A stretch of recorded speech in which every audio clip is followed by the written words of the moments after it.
মেয়ে হবে, এটা জানার পরপরই বদলে গেল আমার শ্বশুর শাশুড়ির আচার আচরণ। আজকে আমি আমার জীবনের এমন একটা কথা আপনাদের সাথে শেয়ার করতে চাই, যেটা বলতে গেলেও আমার বুকটা ভারী হয়ে আসে।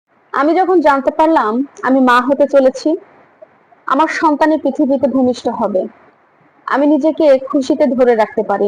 এর থেকে আনন্দের আমার কাছে আর কিছুই ছিল না।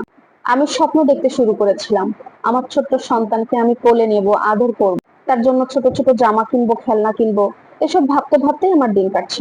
আর এটার জন্য শুধু আমি না, আমার স্বামী, আমার শ্বশুর শাশুড়ি সবাই অনেক খুশি ছিল। কিন্তু যখন জানতে পারলো আমার কন্যা সন্তান হবে, হঠাৎ করে কেন যেন চারপাশে থাকা প্রত্যেকটা মানুষ বদলে গেল। যে মানুষগুলোর মুখে আমি এতদিন আনন্দের ছাপ দেখেছি, মুহূর্তের মধ্যে তাদের মুখগুলো হয়ে গেল একটা হতাশার ছাপ। আমার শ্বশুর শাশুড়ির আচরণ বদলে গেল, কথাবার্তার ধরন বদলে গেল, আমার প্রতি আগের সেই যত্নটুকুও তাদের আর রইল না। সব থেকে বেশি কষ্ট পেয়েছি তো আমার স্বামীর আচরণে।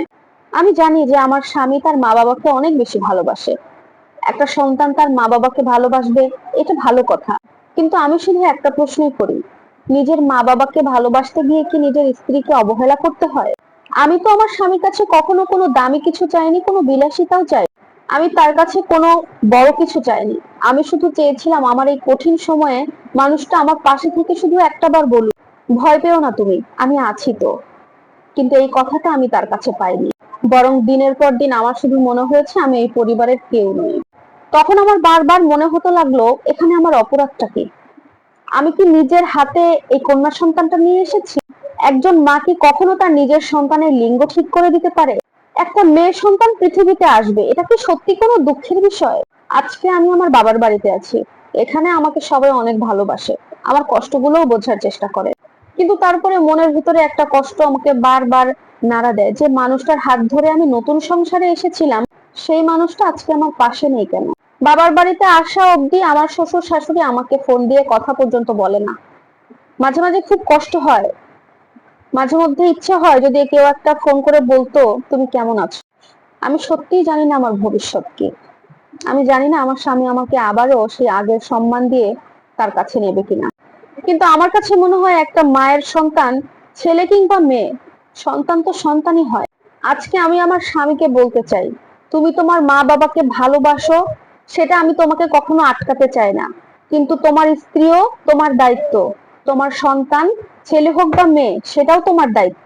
বাবা মায়ের প্রতি দায়িত্ব পালন করতে গিয়ে স্ত্রীর প্রতি দায়িত্ব পালন করা, এটাকে কখনো শেষ করে দিতে হয় না। আমার মতো এরকম কঠিন পরিস্থিতিতে যে সমস্ত মেয়েরা আছেন তাদেরকেও একটা কথা বলতে চাই, নিজেকে কখনো ছোট ভাববেন না। আপনি মা হতে চলেছেন, সে আপনার গর্ভে থাকা সন্তান, সে ছেলে হোক বা মেয়ে, ওই সন্তানের কাছে কিন্তু আপনিই একজন মানুষ যে সব থেকে নিরাপদ। তাই শুধু মানুষের ভালোবাসার জন্য নিজের আত্মসম্মান হারাবেন না। যদি সম্ভব হয় তাহলে আপনার স্বামীর সাথে বিষয়টি নিয়ে শান্তভাবে কথা বলুন, আপনার পরিবারের বিশ্বস্ত কোনো মানুষের সাথে এই বিষয়ে আলোচনা করুন। একটা কথা মনে রাখবেন, সংসার টিকিয়ে রাখার দায়িত্ব কিন্তু শুধুমাত্র একজন নারীর নয়, সংসার দুজনের, টিকিয়ে রাখার দায়িত্ব দুজনের, সবকিছুই দুজনের মধ্যে দিয়েই হয়। আজকের এই পুরো স্টোরিটি কোনো এক নাম না জানা বোনের জীবনের কাহিনী। আজকের এই গল্পটি শুনে যদি কোনো এক মায়ের ভেতরে সাহস জন্মায়, তবেই কিন্তু এই গল্পটি বলার সার্থকতা। সবাইকে মনে রাখতে হবে এবং বুঝতে হবে, কন্যা সন্তান কোনো বোঝা নয়। এই কন্যা সন্তান একদিন কারোর গর্ব হবে, কারোর শক্তি হবে, কারোর পুরো পৃথিবী হয়ে উঠতে পারে।